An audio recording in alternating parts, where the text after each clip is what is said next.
Pues bueno, hermanos, vamos a orar para comenzar esta noche, esperando que los demás puedan ingresar. Aquí ya me dijeron. Ya. Vamos a comenzar.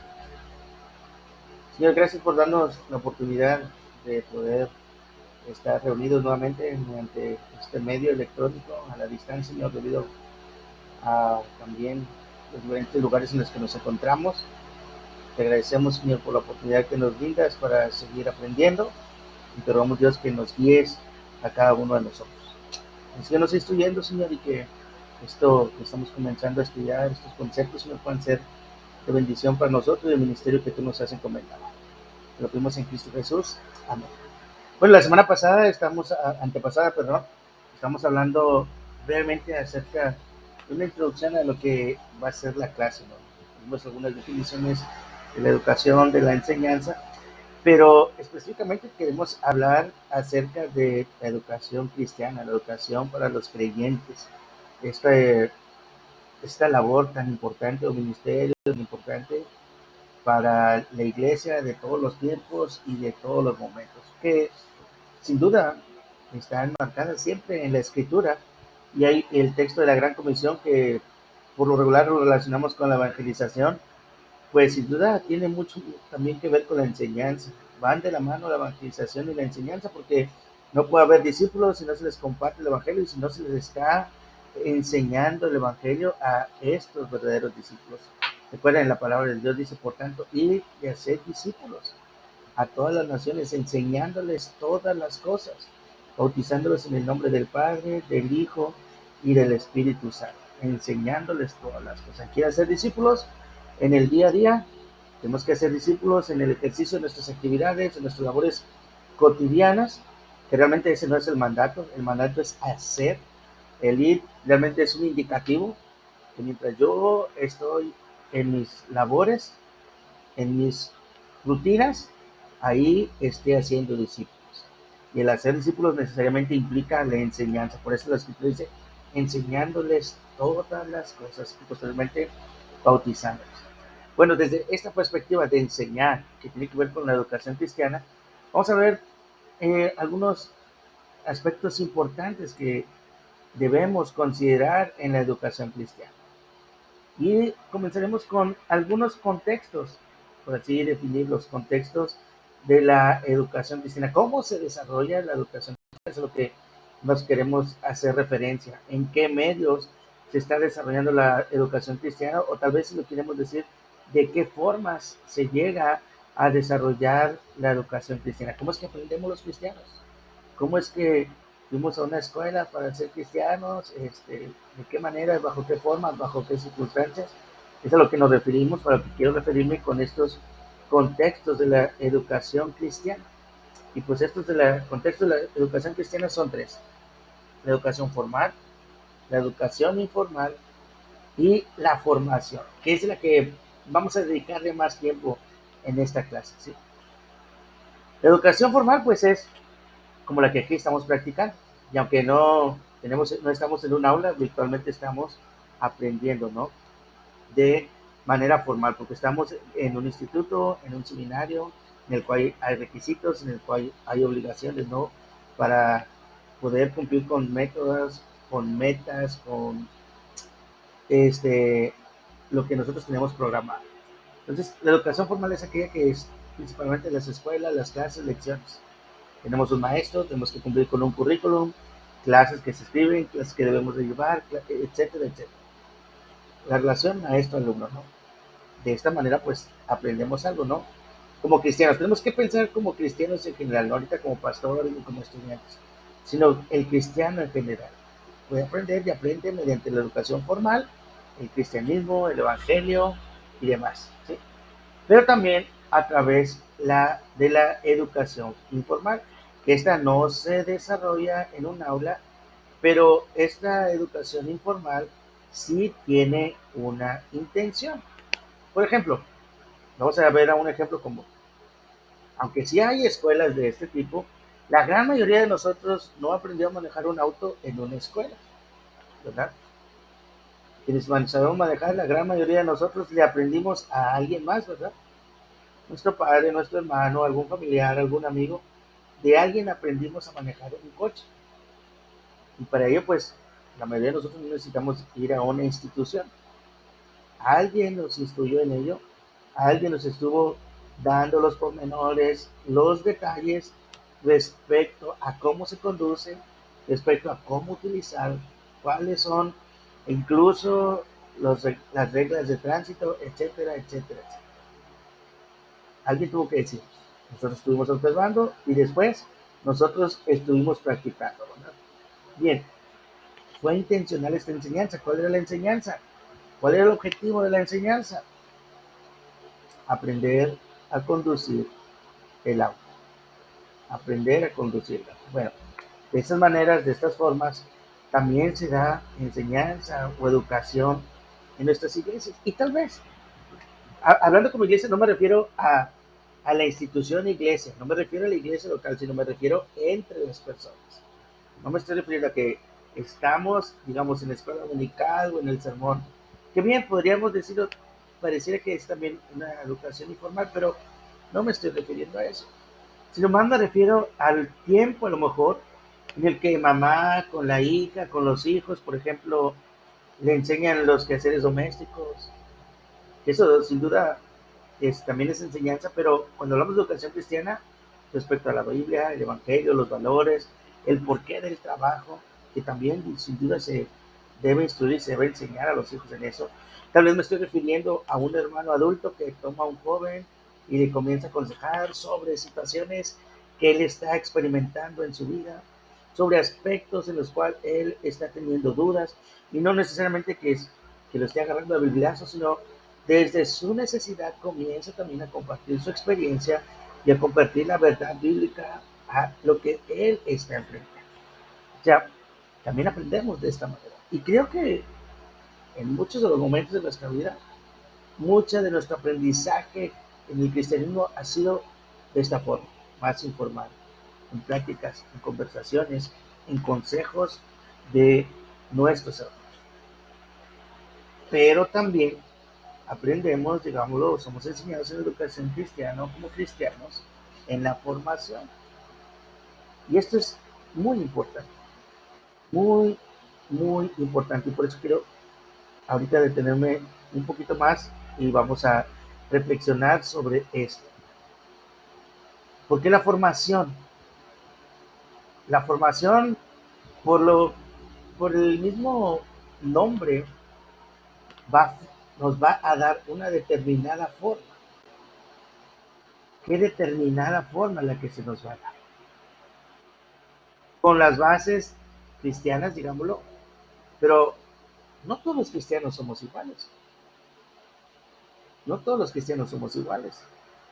Depende mucho esa formación que nos pueda. No todos los presbiterianos somos iguales, ni siquiera aquí en México. Tal vez quienes vienen de otro lugar y han llegado acá al norte van a encontrarse con enormes diferencias del presbiterianismo del sur, sureste, con el presbiterianismo de acá del norte. El presbiterianismo del sur va a decir, bueno, es que ustedes son demasiado laxos. Y ellos van a decir eso de nosotros y nosotros vamos a decir de ellos, no, es que ustedes son demasiado legalistas. ¿Y en qué estriba esa diferencia? Pues estriba mucho en esta formación. ¿Qué ocurre al vivir en compañía de otros? Es decir, en la interacción de unos con otros. Y eso ocurre de manera natural. Por ejemplo, ¿cómo nos enseñaron nuestros papás a ser mexicanos? Por decirlo así.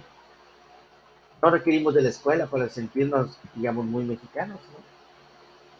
No nos sentimos en una educación formal para eso, sino la formación, el, la comunión, podríamos decirlo en términos más bíblicos, en la que estamos inmersos los unos con los otros.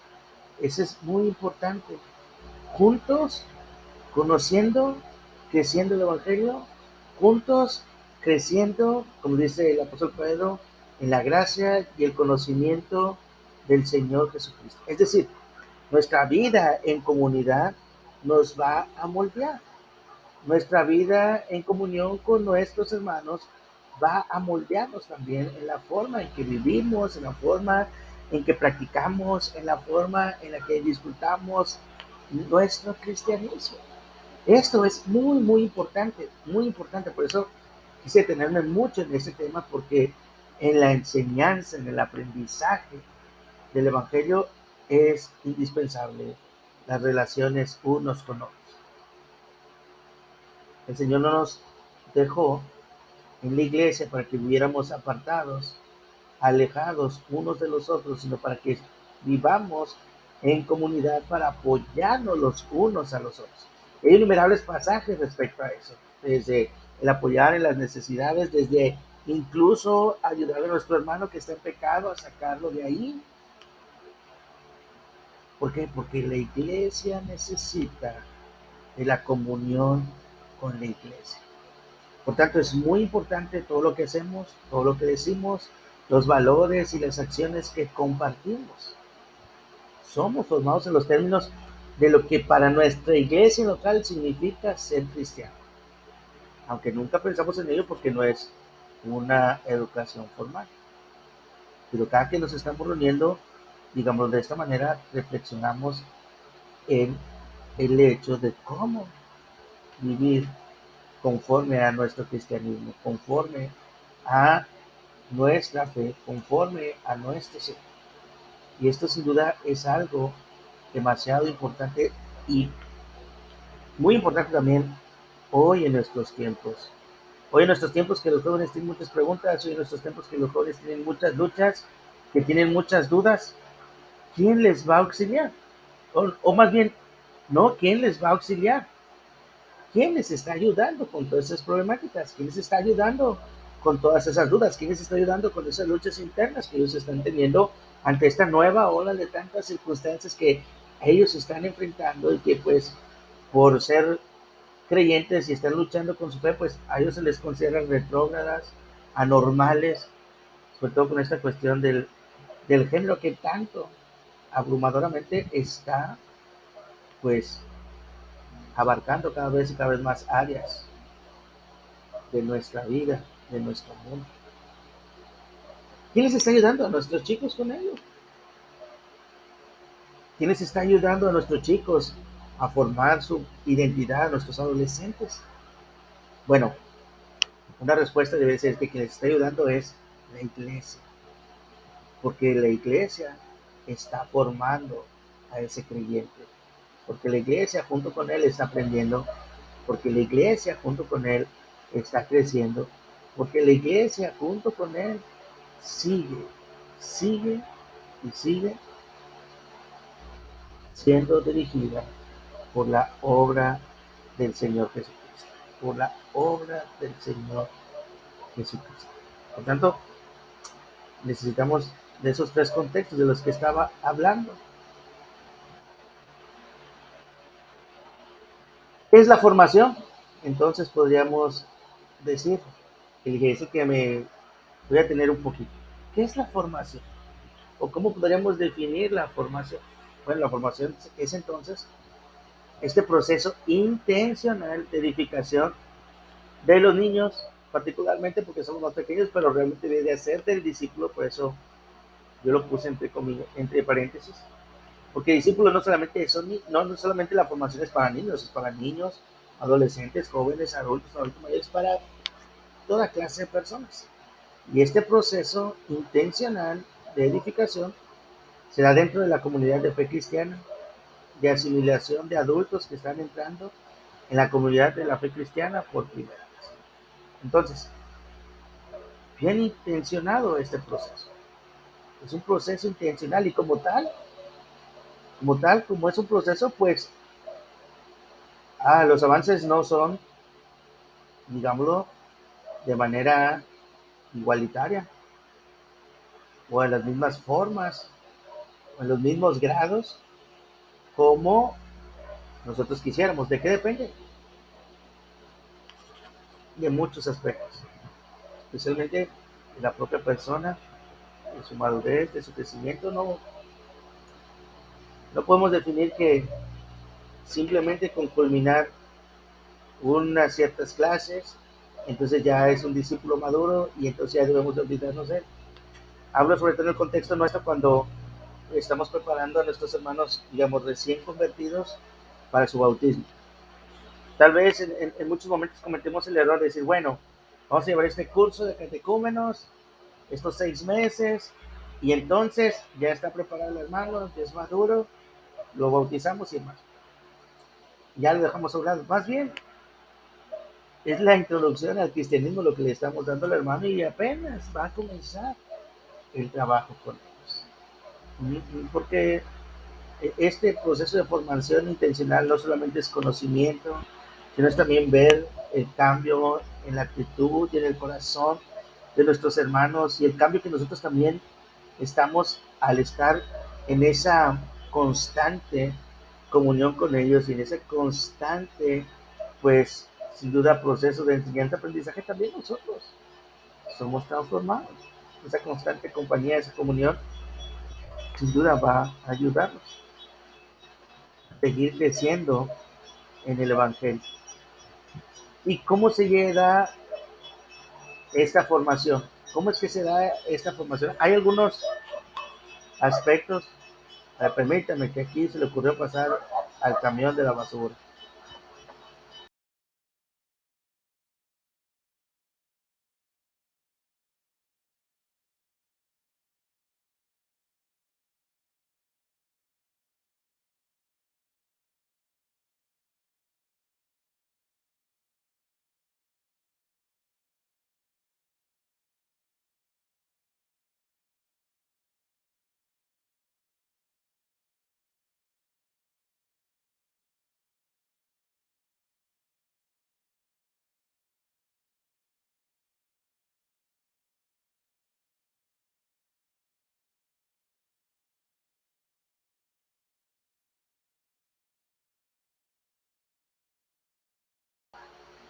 Bueno, ¿de qué manera o de qué forma se da esta formación, digamos, en nuestras iglesias? Bueno, ahí, estos son, pueden ser solamente algunos ejemplos, puede haber algunas más, si ustedes consideran algunas más. No es exhaustivo, ¿no? Es solamente a manera de ejemplo en cómo nosotros nos vamos formando en nuestras iglesias, cómo nuestra comunidad también nos va guiando en cómo dirigirnos en nuestro cristianismo. Los ritos o tradiciones de la comunidad, nos referimos a la iglesia, el medio ambiente, el tiempo, la vida en comunidad, la disciplina, la interacción social, los modelos, esto es muy importante, los modelos y el vocabulario. Ahorita vamos a decir por qué los modelos. Por ejemplo, los ritos y las tradiciones de la comunidad o tradiciones de la comunidad. Nuestros rituales nos modelan. ¿Cuáles son los rituales de nuestras iglesias? Pueden ser muy variados. ¿Cuáles son nuestras tradiciones? Pueden ser muy variados. Desde el orden del culto, desde cómo dirigir un culto, desde cómo celebrar un bautismo, cómo celebrar la Santa Cena, cómo lleva la práctica en ciertas ocasiones o en momentos especiales de la iglesia, eso a nosotros también nos está formando. Nos está no solamente dando información, nos está diciendo cómo se deben hacer las cosas, nos está diciendo la manera en cómo la comunidad en la que nosotros estamos inmersos lleva a cabo esas tradiciones, estas batallas. ¿Cómo celebramos Semana Santa? ¿Cómo celebramos Navidad? ¿Verdad? Son algunos ejemplos. ¿Cuáles, por ejemplo, aquí, para que pudiéramos pensar eso, qué rituales caracterizan a tu familia? A tu familia, tu papá, tu mamá, las fiestas, las vacaciones, el cumpleaños. ¿Qué nos enseñan todas estas maneras de celebrar o de llevar a cabo estos rituales acerca de la vida, acerca de nosotros? Bueno, ahora eso lo trasladamos a nuestra familia en la fe. ¿Cuáles rituales sean específicos para la familia de su iglesia? ¿Por qué siguen esas tradiciones? ¿Qué pensaría un visitante sobre esa tradición? ¿Cuál es su significado? Me acuerdo que aquí algunos de ustedes en clase también, este, lo que un pastor nos comentó es cuando celebraban la iglesia Santa Cena, pues tenían ahí que leían el credo de los apóstoles de estar la gente mirando hacia el frente, al momento de ver que los apóstoles, toda la gente voltaba, le daba la espalda al frente y volteaba hacia atrás. Y entonces, pues, quienes llegaban nuevos no sabían el significado de esa tradición, pero todos volteaban hacia atrás. Un pastor llegó a la iglesia y se le hizo extraño, no sabía él, y todos se voltearon hacia atrás, y entonces, pues, la inercia propia, pues yo también me volteé hacia atrás, ¿no? Porque dije, pues no sé qué se trata esto, no quiero ser irrespetuoso. Al final del culto le pregunta al pastor, oye, ¿y qué significa eso? ¿Qué significa eso que al momento de que estás leyendo el Credo de los Apóstoles, todos voltean hacia atrás? Dice, no tiene ningún significado especial, sino que anteriormente, o en antaño, en la pared de atrás estaba escrito el Credo de los Apóstoles. Y como no se lo sabían, volteaban a leerlo. Y si eso se quedó como costumbre, aunque ya el Credo de los Apóstoles no está en la pared de atrás.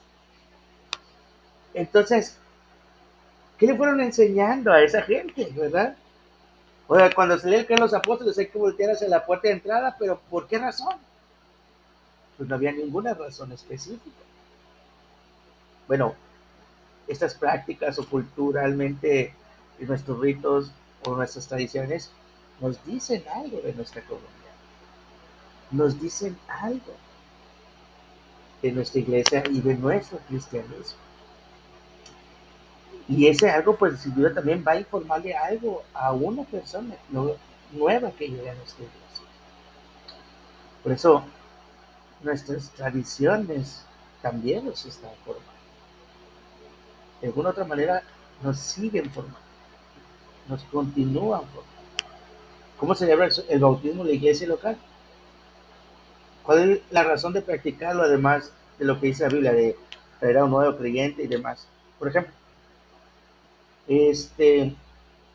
hace un año aproximadamente, a una cuñada y a su esposo fueron bautizados en la iglesia bautista.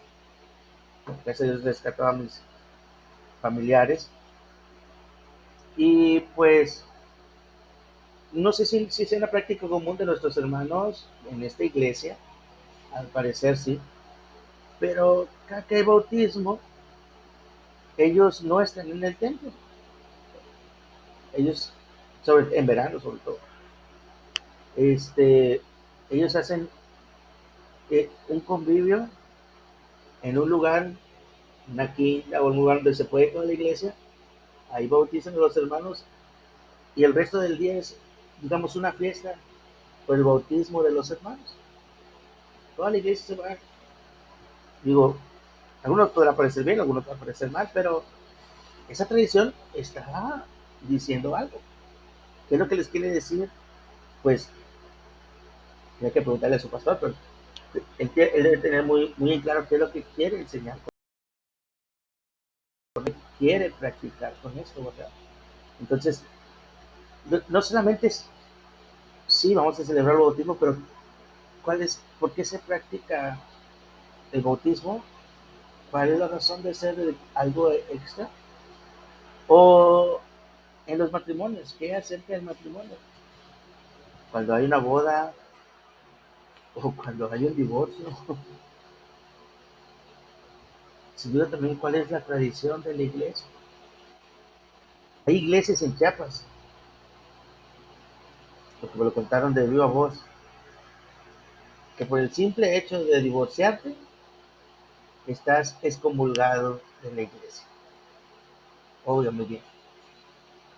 Por el solo hecho de divorciarte, estás excomulgado de la iglesia. No te abren ningún proceso ni nada. Al momento de divorciarte, estás excomulgado. Interesante. Muy interesante. No estoy para nada de acuerdo con eso, ¿verdad? Pero allá nuestros hermanos sí. Creo que ir a pastorear una iglesia así en Chiapas sería muy conflictivo para mí en ese sentido. A lo mejor para muchos de nosotros también. Pero vuelvo a decir, somos formados aún por medio de los ritos y las tradiciones en nuestra iglesia. Entonces, por tanto, debemos cuidar que esas tradiciones no sean tradicionalismo. Es decir, en palabras pueblerinas, que no sea celebrar por celebrar, que no sea solamente celebrar sin ningún motivo, que ya, ¿sabes qué? Esta fecha siempre es de celebrar esto y vamos a continuar haciéndolo porque así se ha hecho a lo largo de toda la historia de la vida de esta iglesia. Pero ¿cuál es la razón?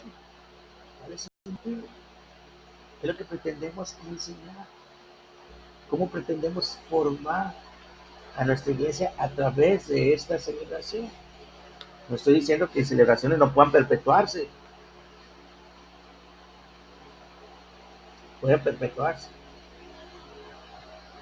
claro, pero siempre y cuando pues sean formas correctas de celebración y el motivo de la celebración también sea correcto en ese sentido.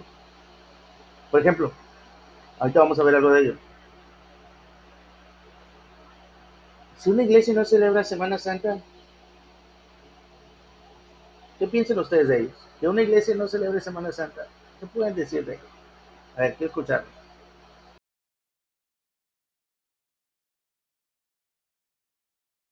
No, pues no hay una regla específica, ¿no? De que se deba hacer cada vez. Considero que no pasaría nada siempre y cuando pues, hayan los cultos por lo menos normales, porque cuando decimos celebrar Semana Santa, hablamos de celebrar más cultos de lo normal o toda la semana estar haciendo algo diferente a lo que se hace comúnmente y todas estas cosas, ¿verdad? Pero eso es precisamente lo que considero yo que está incorrecto. Ya si tomamos el domingo de resurrección, por ejemplo, y ahí sí definitivamente decimos que también porque no se debe, no hacemos nada o no hablamos sobre la resurrección, considero que eso ya sería extremista.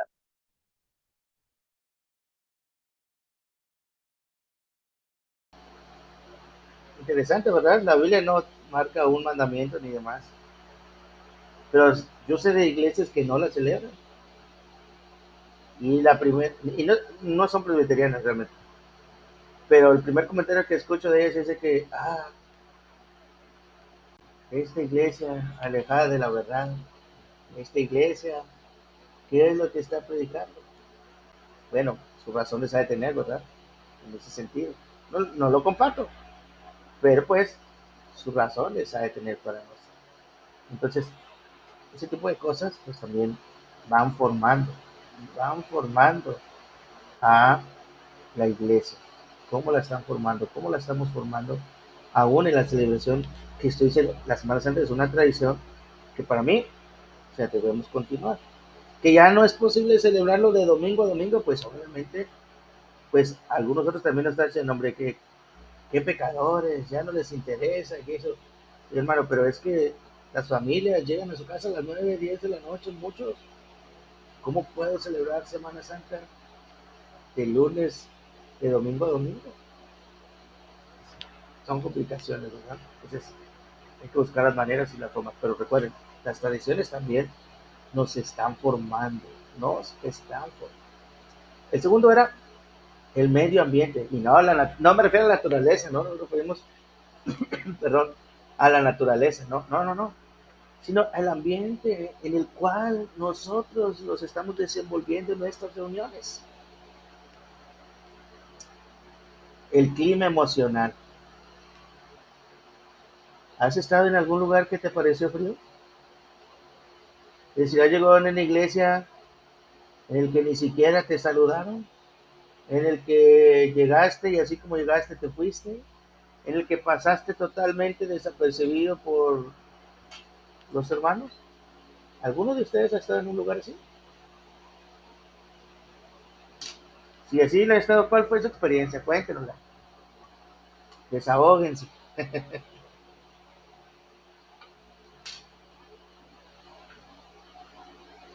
¿no? Si no les ha Bueno, tocado. ¿Sí, Dani? yo sí. A ver, Yo estaba esperando que los demás, pero veo que han asistido a puras iglesias donde los tratan muy bien, qué bueno. carismática, yo creo. No,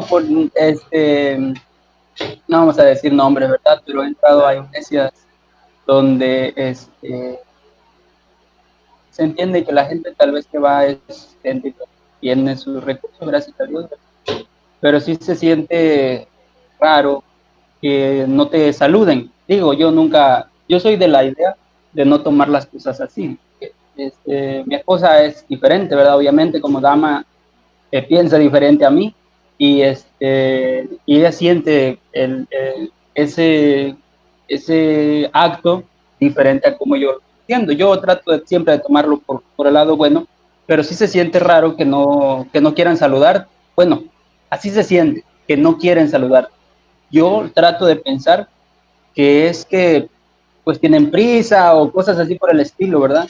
Pero sí, incluso que las hermanas vayan vestidas como fiesta, como si van a una fiesta, y digo, y es importante ir bien vestido a la iglesia, ¿verdad? Pero que miren con desdén a los que no pueden, esa es la parte que yo considero mal, muy mal.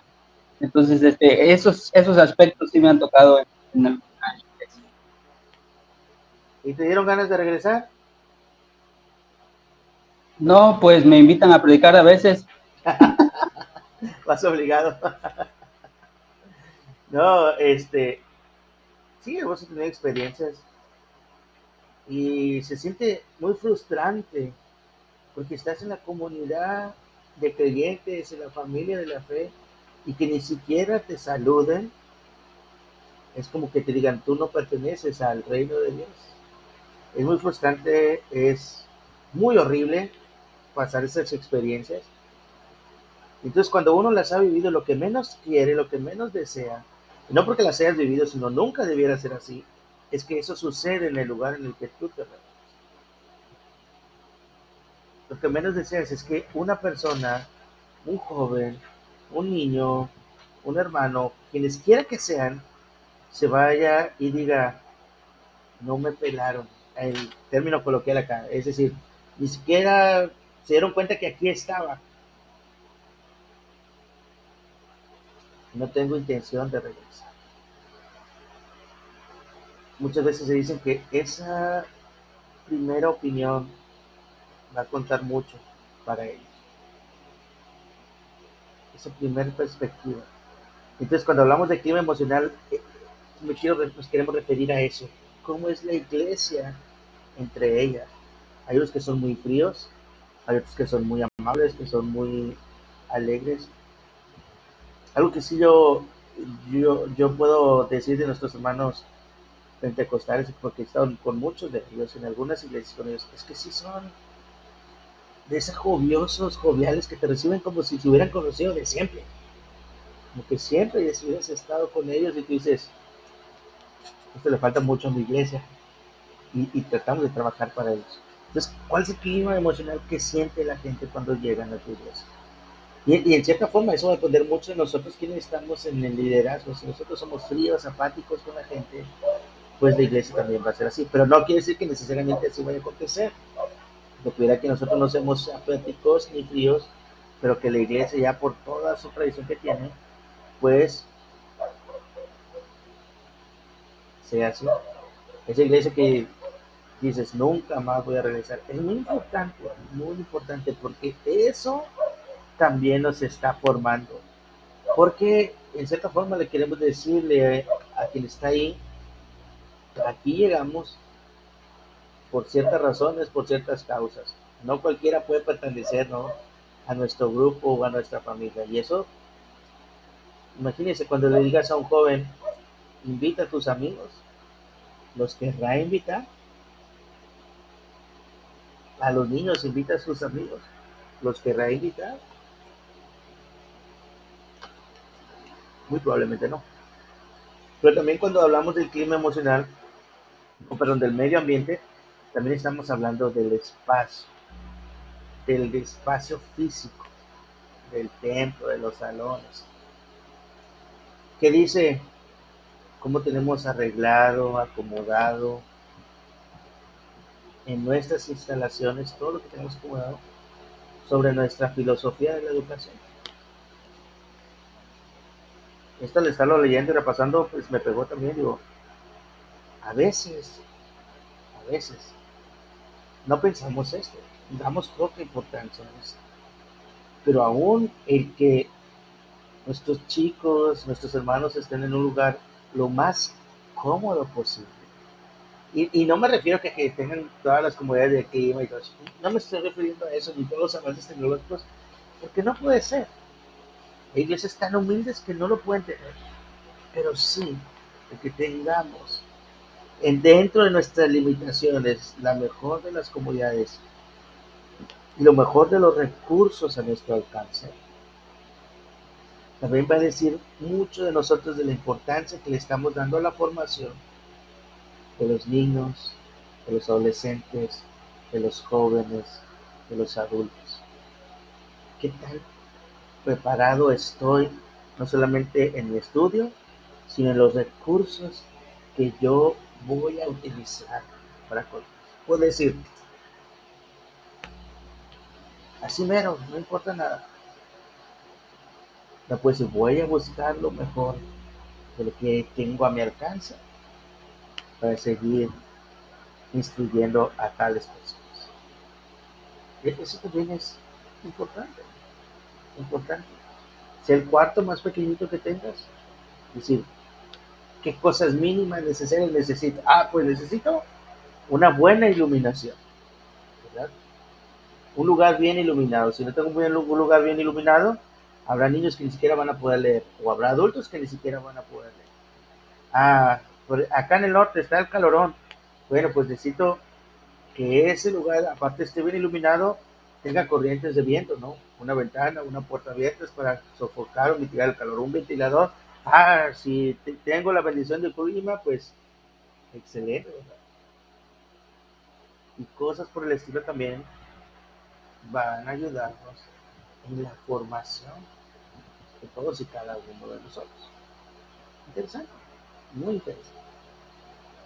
Un tercer aspecto, el tiempo, ese que tanto nos falta ahora, ¿verdad? Queremos que los días tengan 40 horas porque parece que no completamos con las 24 que actualmente tienen. Siempre nos está faltando tiempo por el mundo tan efectivo que vivimos. Pero fíjense lo que nos referimos también con el tiempo. No solamente eso, sino el día de adoración. ¿Qué días se dedican a la adoración en su iglesia? ¿Por qué? Bueno, por regla general no, los domingos, ¿verdad?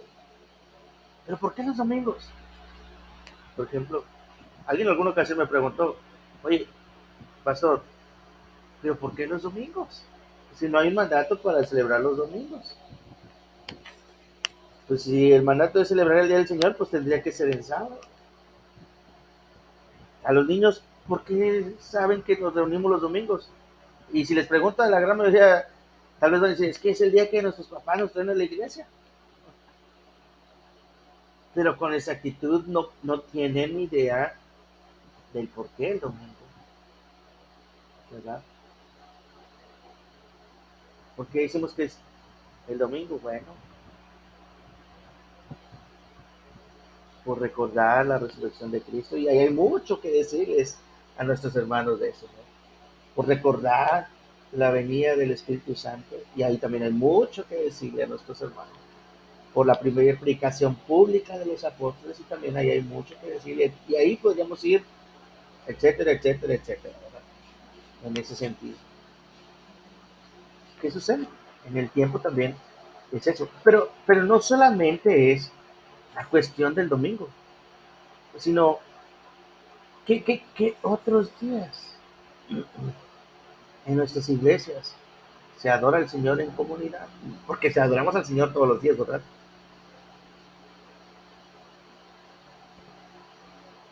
Pero ¿qué otro día? ¿Y por qué? ¿Qué otro día? ¿Y por qué? También se nos acusa en la actualidad de ser, ¿cómo describirlo? O de no ser tan comprometidos con el Señor porque no tenemos culto o reunión, pues entre semana más de una vez.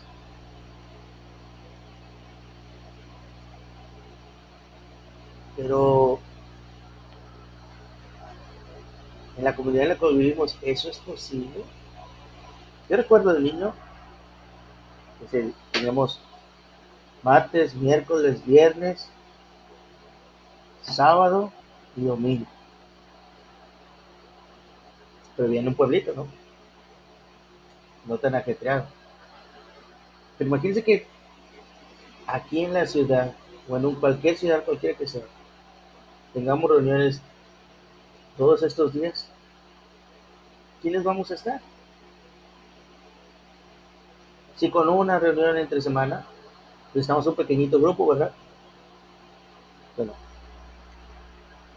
no, no es que seamos irresponsables, no es que seamos poco comprometidos, es que también tenemos que pensar en términos de que la familia también debe reunirse, la familia también debe tener tiempo de comunión entre ellos. Y muchas veces solamente es un pequeño tiempo en las noches.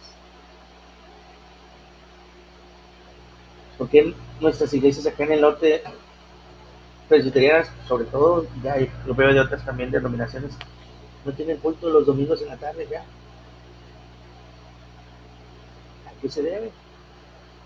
A lo mismo, a la falta del tiempo que las familias necesitan para convivir.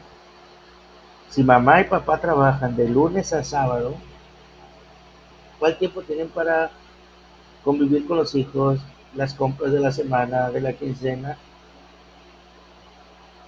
Se vuelve complicado, ¿verdad? Y es ahí donde la iglesia también dice, bueno, ¿qué hacemos?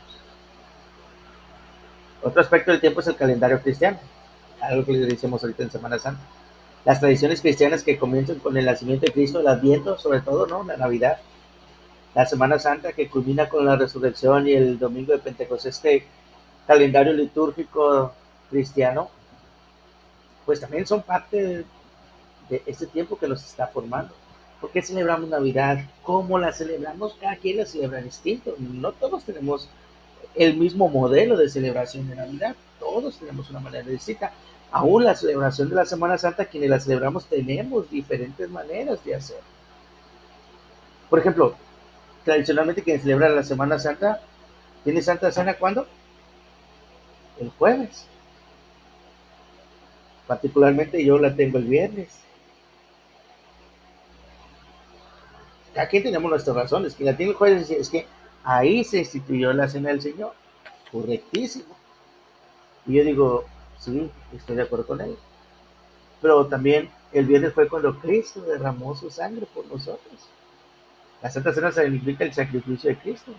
Y pues yo digo, bueno, yo lo quiero hacer el viernes. ¿Quién está incorrecto? Ninguno. ¿Quién está correcto? Ambos. En ese sentido, ¿verdad? Porque es una verdad bíblica. Y a nadie se nos puede acusar, pues digámoslo como de hereje. Pero tenemos nuestras razones, ¿no? Entonces, la forma en cómo observamos el tiempo también nos está formando. También nos está formando y también está formando, pues, a nuestros hermanos. Aquí bien importante, la vida en la comunidad. Esto es también imprescindible, imprescindible. ¿Qué tan cercanos son nuestros hermanos entre ellos mismos? ¿Qué tan amigos son nuestros hermanos entre ellos mismos? Lo que hacemos o dejamos de hacer juntos para nuestro solaz, es decir, nuestro entretenimiento, también nos forma. También esto nos forma. ¿Qué ejemplos podemos tener? El sábado pasado hubo una reunión de ciertas familias de la iglesia en un deportivo privado. Una de las familias de la congregación dijo, por iniciativa propia, dijo el hermano, en mi trabajo tengo esta prestación de llevar a este deportivo a 40 personas. Y él con su esposa se encargaron de invitar a uno, a ciertas familias lo que pudieran trasladarse. Y a todos los que invitaron fueron los de la iglesia, no a sus amigos ni demás, sino solamente los de la iglesia. Y ahora, en la semana me estuve pensando eso. ¿Cuánto tiempo convivimos con nuestros hermanos fuera de lo eclesiástico? Es decir, que no tenga que ver con una visita pastoral, que no tenga que ver con nuestras reuniones dominicales, que no tenga que ver con reuniones de trabajo en la iglesia. ¿Cuánto tiempo estamos conviviendo con nuestros hermanos en un cumpleaños, en un festejo, en una reunión de familia simplemente? Y la verdad es que es muy poco, ¿verdad? Es muy poco. Entonces, aún esos momentos también nos ayudan a formarnos porque es ahí en donde conocemos aún mejor a las personas nos conocen aún mejor y es ahí donde damos, digamos, también testimonio de lo que significa ese Cristo, acorde a la Biblia, acorde a la palabra de Dios. Entonces necesitamos también que no solamente nos consideramos como hermanos, sino también como amigos. Y obviamente va a haber grados de amistad, no puede ser la misma intimidad de amistad con todos. Habrá alguna mejor amistad con otras personas, alguna mejor amistad con otras, pero sí queremos también aprovechar esto. Tal vez esto que tanto hacíamos en nuestra juventud, de que salíamos a los parques, de que nos íbamos al cine, de que simplemente nos íbamos a comer juntos, a comer un helado. Buscamos cualquier oportunidad para irnos juntos, ¿no? Hacia algún paseo, o ir a evangelizar juntos, después de evangelizar ir a comer, X, Y, Z, tal vez, hoy ya como adultos o como casados, debiéramos retomar, debiéramos retomar. Muy importante, muy interesante también esto. La quinta, que esto, ay, pues, la disciplina. No nos gusta mucho hablar de términos como este, pero aún esto también nos está formando el énfasis que vamos a dar a ciertos aspectos, que son, digamos, los aspectos que consideramos importantes. Ahorita también hablamos de valores en la iglesia. Hay algunos valores que como iglesia decimos, estos valores son inamovibles, no podemos mover esto. Para nosotros esto es básico, fundamental. Tal vez esto otro no. Por ejemplo, aquí el énfasis coreano en la práctica de la oración, pero voy a poner el ejemplo del bautismo. Por ejemplo, nuestros hermanos bautistas, ellos dicen, esto no lo puedo quitar de aquí, que el bautismo sea por inmersión. Si no te bautizas por inmersión, entonces tu bautismo no es válido. Y nuestros hermanos pentecostales también los acompañan en eso, la gran mayoría. Los reformados y presbiterianos decimos, no, no importa si te bautizaron por inmersión, por aspersión, por infusión o te aventaron al agua, no sé cómo te han bautizado, pero si es válido, ¿verdad? Para ellos es algo que no se puede quitar porque es un valor fundamental. Para nosotros no decimos, es una forma solamente. Lo importante es eso. Y como segundo, ellos dicen, bueno, si no te bautizaste por inmersión, este yo es el que considero el más peligroso, no tanto la forma. Si no te bautizaste por inmersión, entonces tú no puedes tomar la Santa Cena con nosotros. ¿Sí? Si tú no te bautizaste por inmersión, no puedes tomar la Santa Cena con nosotros. ¿Por qué es el que considero más peligroso? Porque prácticamente te está diciendo que no eres creyente. Y nosotros decimos, no, no importa la forma en que te bautizaste. Si tú eres verdaderamente creyente, si tú verdaderamente eres un hijo de Dios, puedes tomar la cena con nosotros. ¿Por qué? Al igual que nosotros, tú también eres un hijo de Dios. Y eso se llama la comunión cerrada y la comunión abierta. Nosotros practicamos la comunión abierta. Entonces, estos son algunos énfasis de nuestra iglesia en México. Y no solamente presbiteras, sino todas. Entonces, debemos pensar también en nuestra iglesia local, cuáles, digamos, son esos valores que la iglesia dice, esto no lo podemos quitar en esa cuestión disciplinaria. Y si realmente esos valores son justos, hay que dejarlos. Pero si realmente esos valores no son justos, pues habría que trabajar en modificarlos. Pero obviamente va a ser con el paso del tiempo, con el paso del tiempo. La disciplina no solamente se refiere a ir con la vara a regañar o a oficiar a nuestros hermanos, sino el hecho de también de cumplir con esos aspectos importantes para la vida de la iglesia que ella misma haya dicho. es la manera como lo debemos hacer.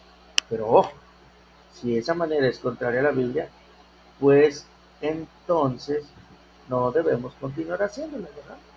Y para eso pues debemos enseñar a nuestros hermanos. A veces vamos a ser tajantes, a veces no. Una de las cosas que tal vez en nuestra iglesia presbiteriana siempre ha sido como que motivo un tantito de discusión es, ¿le damos la Santa Cena a los niños, sí o no? ¿Sí o no? ¿Y por qué? Unos dicen que sí, otros dicen que no, otros que sí, pero bajo ciertos términos, ¿verdad? Entonces, también ahora en eso debemos explicar a nuestros hermanos el por qué sí o el por qué no, en ese sentido. El sexto, la interacción social. Sin duda también esto es importante. Nuestros gestos de comunicación aún nos forman, lo que nuestra mímica también dice mucho acerca de nuestra propia iglesia, acerca de nuestra propia enseñanza. ¿Qué le dice a los alumnos? ¿Qué le dice a los alumnos si el maestro usa una voz grave o profunda cuando enseña? Pues a lo mejor está enojado o a lo mejor no quiere venir. Sería lo mínimo que entendería, pero quién sabe qué más pudieron entender los alumnos de él. ¿Qué dice si enseña en un tono de voz de conversación? ¿Cuál es la regla sobre interacción con aquellos que están en autoridad? Son algunas de las preguntas que tendríamos que plantearlos en este sentido. Pues recordando que la palabra de Dios indica que pues quienes ejercen autoridad en la iglesia no deben actuar como amos, como aquellos. Dice que aquí no más muchachos no estrenan, sino verdaderamente como siervos. Entonces, en esta interacción social, aún nuestros gestos enseñan y forman a nuestra iglesia. Pero pues, ¿han exagerado? Pues lamentablemente sí. Lamentablemente sí. A veces, este, como dice el dicho, una imagen vale más que 1000 palabras. Y a veces la imagen que nosotros estamos proyectando, que nuestros hermanos proyectan, quiere decir mucho de nosotros mismos y de nuestra iglesia local. ¿Cómo se sentirán los hermanos cuando pues, nos comportamos de esta manera? Como si fuéramos el amo de todos y que se tiene que hacer la manera como yo digo, las formas que yo digo. Imagínense con nuestros jóvenes hoy en día.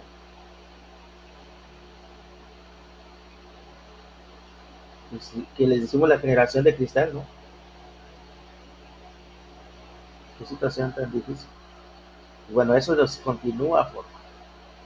Los modelos, y esto es algo también bien importante, de quién aprendo, de quién estoy aprendiendo, quién va a ser mi modelo a seguir. Sí, nuestro modelo a seguir es Jesucristo. El apóstol Pablo dijo, sean imitadores de mí, así como yo de Cristo. Y nosotros también decimos, ¿de quién voy a aprender? ¿Quién va a ser mi guía? De los jóvenes, ¿de quién van a aprender? ¿Quién va a ser su guía? Los adolescentes, no se diga, los niños. Obviamente, en primer lugar, de los jóvenes, adolescentes y niños, vamos los papás. Pero no es tarea exclusiva de los papás, porque la comunidad también va a moldear a nuestros hijos. Ellos también son moldes y modelos de nuestros hijos.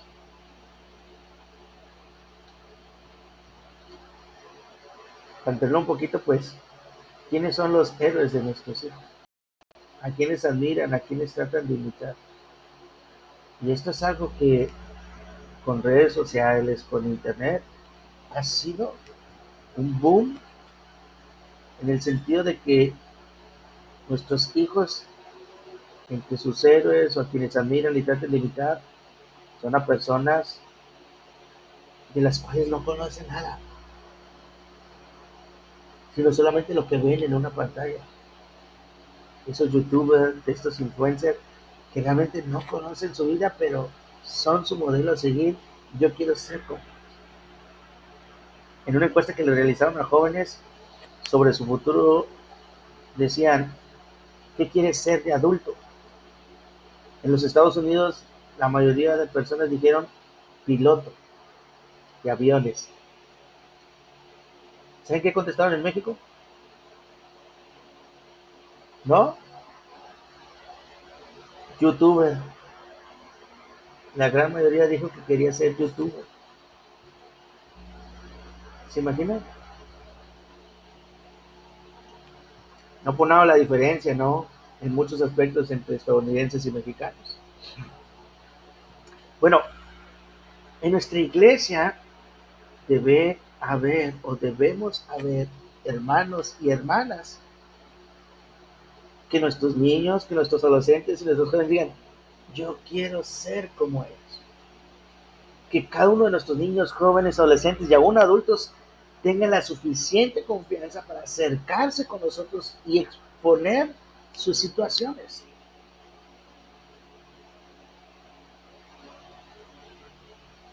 Que tenga la suficiente confianza de abrir su corazón con nosotros.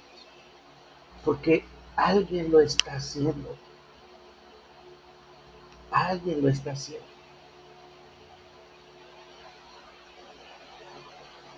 ¿Pero quién? ¿Quién lo está haciendo? ¿Quién le está contestando sus preguntas? El pastor se llama David Correa, de allá de Yucatán. En una clase con él nos decía, tengan mucho cuidado cuando los jóvenes dejen de preguntar, sobre todo los papás. Tengan mucho cuidado cuando los jóvenes dejen de preguntar. Y sí quedamos extrañados ahí y dice, ¿saben por qué? Cuando los jóvenes dejen de preguntar es porque ya encontraron a quien hacerle esas preguntas sobre sexualidad, sobre ideología de género, sobre fe, sobre lo que sea. Y muy lamentablemente, con quien hacen esas preguntas, la gran mayoría de las veces no es con algún creyente. Entonces, ¿se imaginan el peligro al que nos estamos exponiendo? ¿Quién está formando a nuestros hijos? Hoy, con esta algarabía de la nueva escuela mexicana, pues, ¿quién está formando a nuestros hijos? No van a ser esos libros, no van a ser ese modelo de educación. No estoy diciendo que estoy a favor de ello, no. Sino que pareciera a veces que aún nosotros los padres queremos dejar todo el paquete de la formación de nuestros hijos en manos de otras personas. Y cuando pareciera que está en contra de lo que queremos o queremos, entonces sí ponemos a levantar nuestras antenas. Nuestras antenas de venir detectan la presencia del enemigo. Pero pues a lo largo de la historia, la educación en México ha habido sus problemas. Un poco hemos dicho de eso. Un poco hemos dicho de eso. ¿A quién se honra en su iglesia? Si pudiéramos responder en nuestras iglesias a quién se le da verdaderamente honor y honra porque lo merece, porque ha sido digno de ello, porque ha sido digno de tenerlo en alta estima, pues entonces podríamos conocer el sistema de valores de la iglesia. Si el que se honra es un hermano mezquino, orgulloso, vanidoso, pues entonces, o por solamente ser adinerado, o si se le tiene en gran estima a un hermano o hermana servidora, fiel, entusiasta, sí, con poca economía podría ser, pues también nos daríamos cuenta del tipo de iglesia que es. Y esta pregunta sí que es impactante para, ¿acaso las personas que se honran más públicamente son aquellas que más se asemejan a Cristo?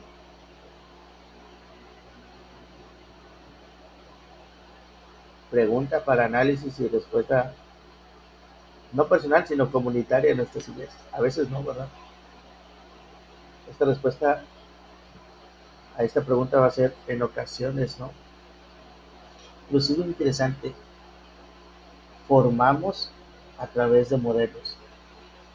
Y se requiere que principalmente los hermanos con mayor tiempo, los que consideramos que son más espiritualmente maduros, sean quien modelen, quien moldeen a a nuestros nuevos hermanos y a nuestras nuevas generaciones. Y aquí la importancia de la comunidad. Porque si nuestros jóvenes se van de la iglesia, es por culpa de nosotros.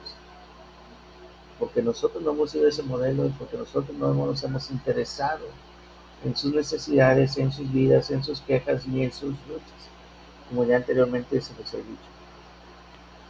Nuestros jóvenes, más que necesitar de otros jóvenes, necesitan a los adultos, necesitan de los adultos, porque ellos tienen más experiencia. O sea, se supone que tenemos más experiencia, ¿verdad? Necesitan a los adultos para que les ayuden con sus problemas. ¿Se recuerda lo que le pasó a Roboam cuando sucede a Salomón en el reinado? Vienen los ancianos y le dicen, oye, tu papá nos sobrecargó de impuestos para mantener a sus 1000 mujeres y a todos ustedes. El pueblo está cansado, ya no puede más. Si tú liberas al pueblo de esto, si tú aligeras su carga, vas a tener a un pueblo que te va a servir, que va a seguirte, que va a ser fiel a ti. Luego dice, bueno, déjame ver. Y consulta con los jóvenes. No es porque todos los jóvenes sean así, tampoco generalicemos. ¿Y qué le dijeron los jóvenes? No, no, no, no, no. ¿Cómo vas a hacer eso? Ande, si el dedo más pequeño de tu papá. Dice, si tu papá era fuerte, grande y demás. Perdón. Tú di que tu dedo más pequeño es más fuerte que tu papá y cárgales más la mano. ¿A quién le hizo caso Roboam? A los jóvenes. Y para su desgracia, ¿qué le pasó? Se dividió su reino y se quedó reinando a la nación más pequeña. Bueno, encrucijadas como esa, de importante, están enfrentando a nuestros jóvenes, nuestros adolescentes. ¿Quién les va a ayudar? Si a veces sus padres no pueden con ellos. ¿Quién les va a tender una mano a sus papás para decirle, aquí estamos contigo, aunque tanto lo necesites? No van a ser los jóvenes, van a ser los adultos en la iglesia, porque necesitamos dedicarles tiempo a ellos. No solamente en las reuniones de los aguas y demás, sino más allá de eso. Pero eso no lo puede hacer una sola persona, no lo pueden hacer dos, necesitamos hacerlos todos. Qué hermoso sería que cada quien nos agarráramos un joven de nuestra iglesia, por más pequeño que sea, que le ayudáramos en este sentido. Bueno, ya me extendí mucho en eso, pero esto es muy, muy cierto. Hoy que nuestros jóvenes se enfrentan ante tantas situaciones difíciles en la sociedad. Y por último, el vocabulario. Y no es que estemos hablando que hablamos un vocabulario malo o, ¿cómo se dice? Ofensivo, no me refiero a eso, sino este, a la manera en cómo nos dirigimos entre nosotros en la iglesia. No es lo mismo como habla, voy a poner aquí los ejemplos, la gente de Vallehermoso, la gente de Monterrey, la gente de Linares, la gente de Guerrero, la gente de Chiapas. No es lo mismo como hablamos en la iglesia en Linares, no es lo mismo como hablan en Rey de Paz, no es lo mismo como hablan en Filadelfia, que están en la misma ciudad. No es lo mismo venir a Fuente de Redención que estar en Betel, que estamos en el área metropolitana de la misma ciudad. Entonces el vocabulario también nos forma. ¿Cuáles son las palabras o frases que se usan una y otra vez en la iglesia? ¿Qué queremos decir con ellas? ¿Qué estamos diciendo con ellas?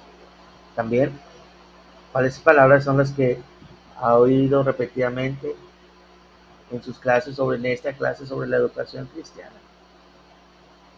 ¿Y qué le dicen estas acerca de los valores del maestro, del pastor y de la iglesia en general? de la iglesia. Las oraciones son un ejemplo extraordinario de eso. Todos tenemos, todos tenemos palabras ya bien definidas en nuestra mente al momento de orar. Por ejemplo, cuando se dirigen a Dios, ¿cómo le hablan? ¿De tú o de usted?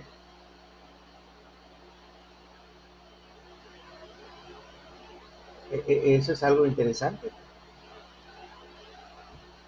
Por ejemplo, yo le hablo de tú, pero tengo una cuñada que le habla de usted. Y la primera vez que yo la escuché, me sentí raro, así como que... ah,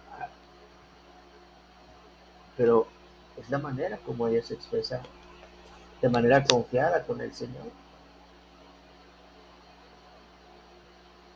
Dices, para mí se hace, no se me hace como que de mucha confianza, pero para ella sí. Y si reaccionalizamos, y si analizas tus oraciones y las oraciones que se hacen en la iglesia, siempre hay frases que se van repitiendo. Grábense cuando estén orando en la iglesia, en un culto, por 3, 4 domingos, y analicen sus grabaciones y se van a sorprender que hay mucha similitud entre todas las oraciones. Mucha similitud. Entonces, eso aún le estamos diciendo a nuestros hermanos una manera de orar. Y eso es formar a la iglesia. ¿Hay una sola manera de orar? Pues claro que no, ¿verdad? Hay múltiples maneras de orar, de conformidad a cómo en nuestro corazón el Señor nos dé a entender. Pero, por ejemplo, hoy pueden llegar a decir, es que yo no sé orar, porque hermano, usted sí sabe orar. Sí se le vienen las palabras y hace largas oraciones, pero hermana, ¿quién dijo que saber orar es decir largas oraciones? Son largas oraciones porque repetiste la frase como 50 veces la misma en tu oración, pero como fue una oración bien extensa, dices, es que usted sí sabe orar. Usted también sabe. Usted también sabe. Entonces, aún eso, nuestro vocabulario, nuestras predicaciones, nuestras clases, también. En nuestro vocabulario hay algo que enseñar, hay algo que nos suena a nosotros y también a nuestros hermanos. Entonces, digamos, estas son algunas de las 8 formas, que no son todas, en las que Homo estamos formándonos en ellos. Entonces, por tanto, en la iglesia, la comunidad de fe, debemos ser intencionales en todo lo que hacemos en estas 8 áreas. ¿Es fácil? No es nada fácil. No es nada sencillo. Pero debemos buscar ser intencionales en cómo estamos formando a nuestros hermanos en estas 8 áreas, en las tradiciones, en el medio ambiente, en el tiempo, en la vida en la comunidad, en la disciplina, la interacción social, los modelos y aún el vocabulario. Las 3 formas de enseñanza son necesarias, la formal, la informal y la formación. Porque sin instrucción adecuada, pues tampoco es posible la educación cristiana. Sin buena educación, la formación fiel es imposible. Sin formación, la instrucción marca muy poca diferencia y es inadecuada para ayudar a otros a mejorar en su cristianismo. A ser cristianos, quien lo hace es que el Espíritu Santo. Se necesitan los 3 niveles para aprender la verdad del significado de ser cristiano. Sí, pero creo que la mayor de ellas es esta, la formación. Es la que más tiempo dedicamos en ese sentido. Y sobre todo en la educación formal son pocos los que estamos. Sí, es importante para nosotros porque nos va a preparar, pero no todos nuestros hermanos van a tener una formación, perdón, en una educación formal, digamos, en el cristianismo. La mayoría está en el informal y la mayoría ha aprendido de manera de formación. Necesitamos en la formal, somos los que estamos en el seminario, y porque el Señor nos ha encomendado la misión de instruir, de enseñar, de capacitar a su iglesia. Si necesitamos educación formal en estas iglesias, sí, bueno, y podemos pensar como la escuela militar, el estudio bíblico, pero aún en ese sentido carecería de algunos aspectos de la educación formal, pero digamos que es lo más formal que podemos tener en nuestra iglesia. Pero necesitamos educación como la adoración en conjunto, adoración en conjunto, que no solamente la enseñanza es parte de la adoración del Señor, porque también necesitamos entender que la vida a nuestro alrededor nos da formación al vivir juntos en casa, en viajes, campamentos, trabajos, ministerio, etcétera. Por lo tanto, lo que tenemos que hacer nosotros es ayudar a la gente a comprender que la educación cristiana no es una escuela, es más que una escuela. Es que el total de nuestro Dios, el total de nuestro Dios, porque no somos cristianos solamente estar en el templo, no solo somos hijos de Dios al estar en el templo, sino somos hijos de Dios en todo lugar en el que nos encontremos. Preguntas, comentarios sobre eso que hemos visto esta noche.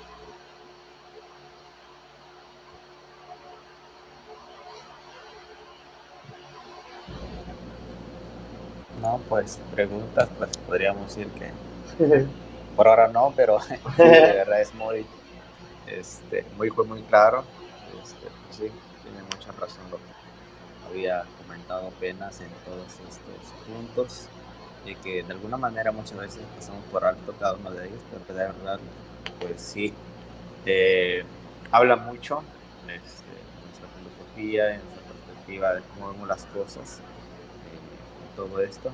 Entonces, pues, de manera personal, pues como que otra vez volví como podríamos decir, a recordar todo esto. Entonces, sí, es muy bueno. Y pues gracias una vez más por hacernos recordar. Sí, sin duda. La idea es que animarnos unos a otros también, ¿no?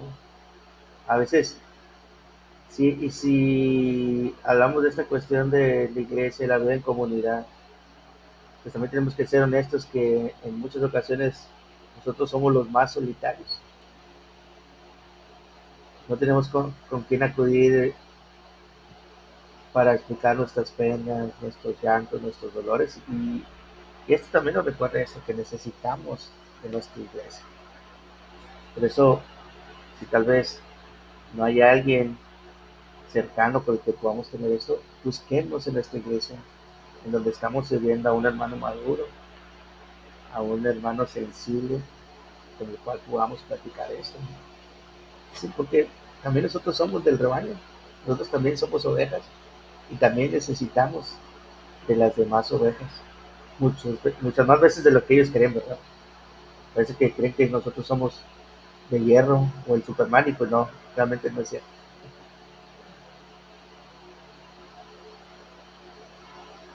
Pues bien, hermanos, si no hay preguntas, comentarios, Rigoberto, nos despides en oración, por favor. Sí, claro, ¿no? Claro que sí. Vamos a orar. Amado Dios, en esta noche te queremos dar muchas gracias. Gracias porque nos diste la oportunidad de poder reunirnos a través de diferentes dispositivos, pero gracias por la vida de su mamá también que nos ha compartido la clase. Oramos que usted le siga dando de su sabiduría, de su gracia para poder darnos la clase y que podamos aprender y sobre todo también podamos enseñar a la iglesia y que con el propósito de que usted reciba toda la gloria y toda la honra. Gracias te damos en esta noche, dale descanso a mis hermanos y a ti sea la gloria y gracias te damos por todo en Cristo Jesús tu Hijo. Amén. Amén. Pues cuídense mucho, hermanos. Dios me los bendiga. Dios les guarde. Nos vemos la próxima. Una pregunta. Sí, sí. Yo sé que no es el lugar indicado, pero de manera rápida quiero hacerlo.